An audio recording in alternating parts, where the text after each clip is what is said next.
The moment I walked into the banquet hall, I felt it. The shift in air, the veiled glances, the subtle hush that swept over the crowd like someone had just spilled red wine across a white dress. The decorations were as extravagant as expected, pastel roses strung from the chandeliers, gold-trimmed centerpieces glowing under warm light. And at the center of it all, my younger sister Cassidy, twirling in her ivory engagement gown like a debutante in a fairy tale that had never been mine. Before we begin, drop a comment and tell us what would you do in this situation? Be honest, tell me in the comments below. We read every comment. Let's begin. Rachel. Over here. That was my mom, Sharon Quinn, waving me over in a silky burgundy dress that probably cost more than my monthly rent. Her smile didn't reach her eyes. It hadn't for years. I held my breath, tucked my phone into my coat pocket, and walked across the room like I wasn't walking into a courtroom where I was already guilty. Every relative there knew why I was being summoned. Cassidy's honeymoon fund. You're late, Cassidy pouted before I could even offer a hug. We were waiting to make the announcement. What announcement? I asked, my stomach tightening. Sharon gave me that look, the kind that said I was being difficult again. Cassidy and Nathan are planning a 3-week honeymoon across Europe. Tuscany. Prague. Santorini, she said, placing a proud hand on Cassidy's shoulder. And we thought, since you're sitting on that Westbrook apartment, which you never even use. No, I said. Just like that. One word. No emotion. No explanation. You could have heard a pin drop. Nathan, Cassidy's fiancé, stiffened. It's not like you even live there full-time, Rachel. Come on, this is a family moment. We all make sacrifices. I laughed. And it came out more bitter than I intended. You're asking me to sell the only thing I own outright, I said. For a honeymoon? Cassidy's face crumpled into offense. You don't own that apartment. Grandpa left it to all of us. But you were just the first to claim it. That's not fair. Actually, I was the only one there when he passed. I was the one who took care of him. The deed has my name on it because he chose it that way. I could see the rage flicker behind my mother's smile. She stepped closer, low enough for only me to hear. You owe this family everything. You think that place is yours because you played nurse for a few weeks? Cassidy was planning her wedding. You were unemployed and had nothing better to do. That hit me like a slap. But I stood still, letting the tension sit between us. No means no, I repeated. And that's when it happened. Cassidy, red-faced and shaking, lunged forward and ripped the phone out of my coat pocket. Let's see how precious it really is. Before I could react, she lifted it and slammed it down on the marble floor. The screen exploded in a spiderweb of broken glass. Gasps rippled through the crowd like a wave. Are you crazy? I shouted, lunging for the pieces. That's what greedy looks like, Cassidy yelled, facing the crowd. She couldn't give up a stupid apartment to make her sister happy.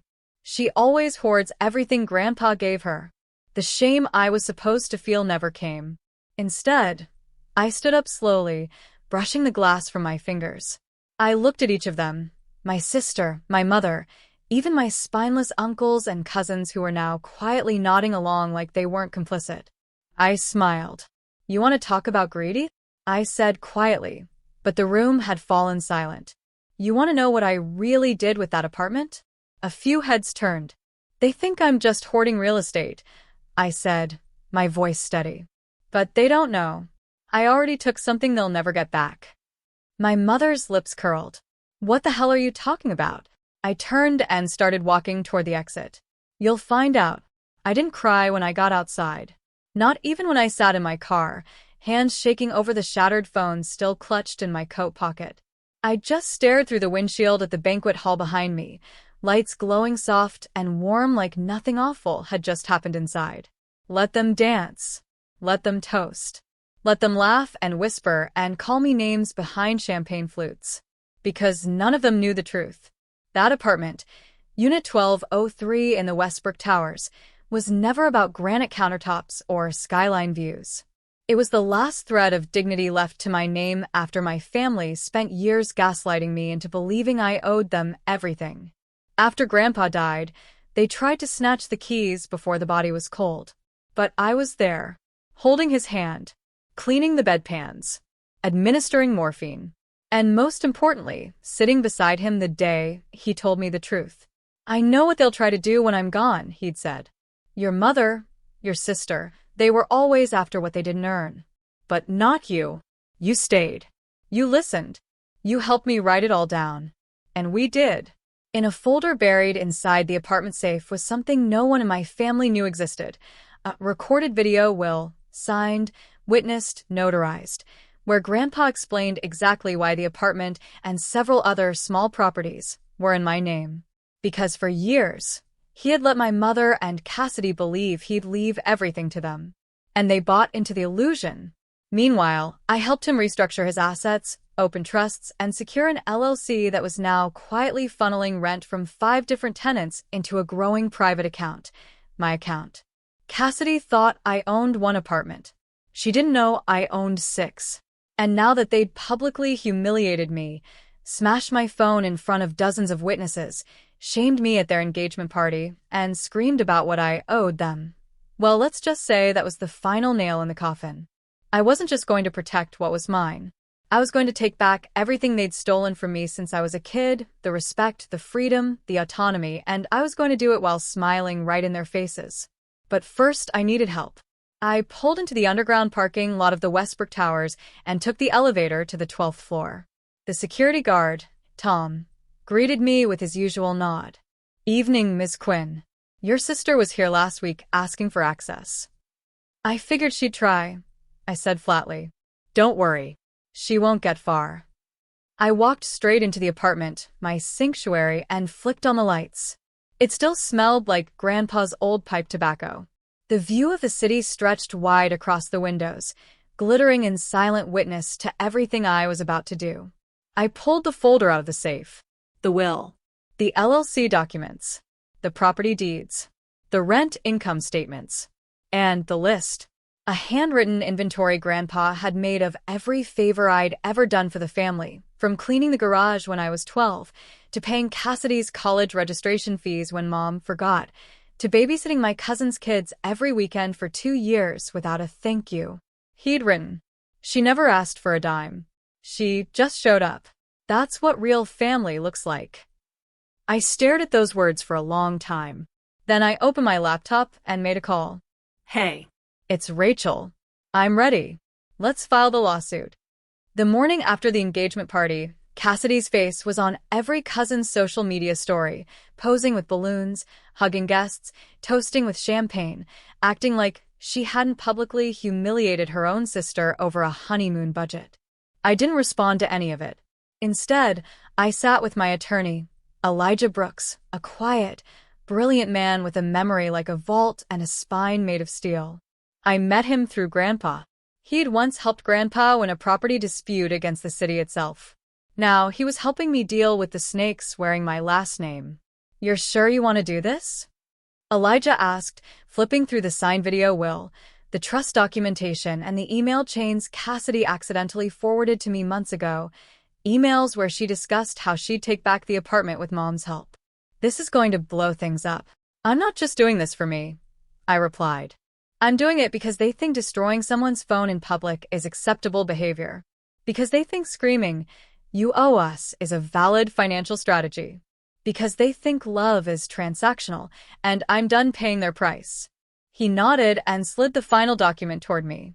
It was a formal cease and desist order, backed by proof of harassment, malicious property damage, and attempts to falsify claims of shared ownership over inherited property. Cassidy and my mother were about to receive it within 24 hours, delivered to their doorstep by a legal courier with a camera, documenting the entire thing for future court records. I walked out of the law office with nothing but my coat and broken phone in my purse, yet I felt taller than I had in years. Stronger. Like someone who had finally decided to stop absorbing damage and start firing back, with facts, law, and unshakable calm. But that wasn't the only surprise I had planned. I'd already begun the second phase of my plan weeks before the engagement party, after Cassidy showed up at my door demanding I think of the family and do the right thing by signing away my rights to the apartment. She had no idea I recorded the entire conversation. "You don't deserve it, Rachel," she'd said, sipping her oat milk latte on my couch like she owned it. "You were Grandpa's charity case, not his legacy." "I earned this apartment," I told her, "by changing a few diapers while I was applying for med school." Please. Spoiler. She dropped out of med school after one semester and has been living off her fiancé's income ever since. She'd rolled her eyes then and said the words I'd been waiting for her to say. "I'll get Mom to help. We'll say he promised it to all of us. What judge will believe you over the rest of the family?" It was all saved. High-quality audio. Time-stamped. Verified. And now, sitting comfortably in a secure Dropbox folder linked to my legal claim. By the time I walked into my apartment that night, I already had 3 unread messages from Mom. "What did you do?" "Cassidy is hysterical. You better not ruin this wedding." I didn't answer. I just opened the balcony doors, let the cool breeze wash over me, and smiled for the first time in what felt like a decade. Let them panic. Let them spin. I wasn't going to yell. I wasn't going to fight in the mud like they did. I was going to let the system work, and they would never see it coming. 3 days after the lawsuit was filed, Cassidy posted a cryptic story on Instagram. "When someone shows you who they really are, believe them." Over a photo of her engagement ring. The likes poured in. Her friends commented things like, "You don't deserve this stress, babe," and "let her rot." They had no idea the real rot had started from within, years ago, fed by entitlement, resentment, and a mother who weaponized guilt like it was a family heirloom. That evening, my cousin Haley called. We hadn't spoken in over a year. "Rachel, what is going on?" she whispered, like the phone was bugged. "Your mom came over to Aunt Denise's house sobbing. Said you're trying to take legal action against your own sister." "I'm not trying anything," I replied, steady. "I've already filed." There was a pause. Then, more softly, "Is it true you own more than just that one apartment?" I didn't answer. But silence speaks volumes. By the next morning, the whispers had become full-blown family shockwaves. Cassidy's engagement brunch had to be rescheduled because Nathan's parents were concerned about drama, and Mom had started calling every relative who'd ever borrowed sugar from us, begging for sympathy, spinning the tale that I had betrayed the family for money. But here's the thing about lies. They collapse under weight. And I was about to hand them something heavy. I sent one email. Just one. To the family group thread they'd kicked me out of months ago. Subject line: "You said I owed you." Here's the ledger. Attached were screenshots of every text where I'd paid Cassidy's rent in college. A PDF of the hospital bill I'd covered when Mom had pneumonia, $4, $3.12 paid from my savings without ever being repaid.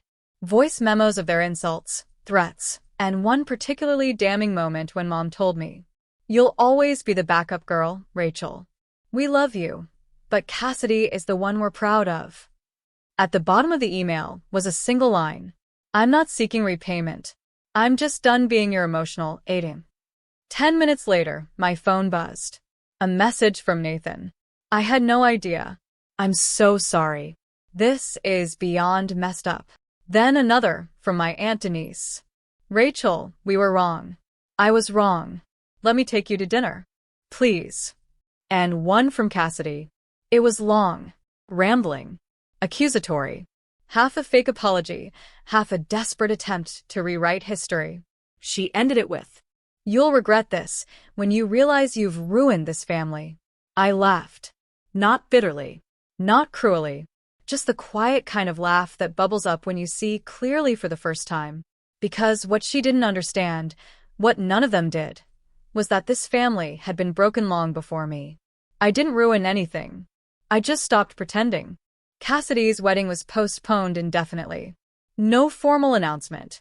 No press release. Just a quiet cancellation of the venue reservation and a silent unfollowing between her and Nathan on social media. Word spread fast. Everyone acted shocked, but deep down, I knew most of them weren't. You can only build so much on entitlement before the foundation gives out. And the thing is, I never said a word publicly. I didn't leak anything. I didn't go on a podcast. I didn't shame anyone online.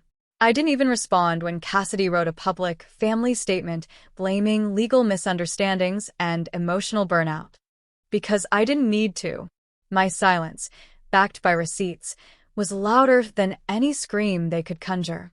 The final letter from my attorney arrived that week. The court had sided in my favor completely.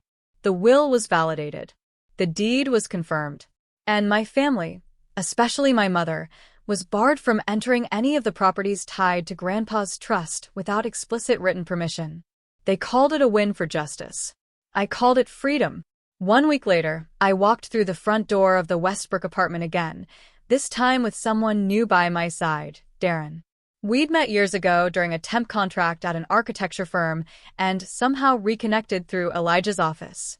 He'd seen the broken phone, the broken heart, the layers of rage I'd worn like armor, and never once looked away. He walked in, took one look at the skyline view, and said quietly, "It's peaceful here.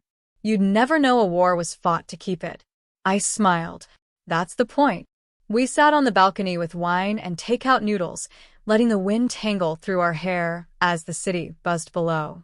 For the first time in what felt like a lifetime, no one was asking me for anything. No one was expecting me to shrink, to sacrifice, to swallow my voice just to keep the peace. And then, as if on cue, my mother called. I stared at the screen. I didn't answer. I let it ring and finally fade into silence. I knew what she wanted. Not reconciliation. Not healing. Control. But that was the thing I had already taken back. That's what none of them realized. When they called me greedy, smashed my phone, shouted that I owed them everything, they didn't know I had already taken something they'd never get back. My independence. My strength. My peace. And most importantly, my name. Not the name they warped into a guilt-laden puppet, but the version that stood tall, knew her worth, and built her own life one quiet victory at a time. That night, I took one last thing. I changed my phone number. Not out of spite. Not out of vengeance. But because I was done being reachable to people who only called when they needed pieces of me. I didn't owe them anything. I never did. And now they finally knew it.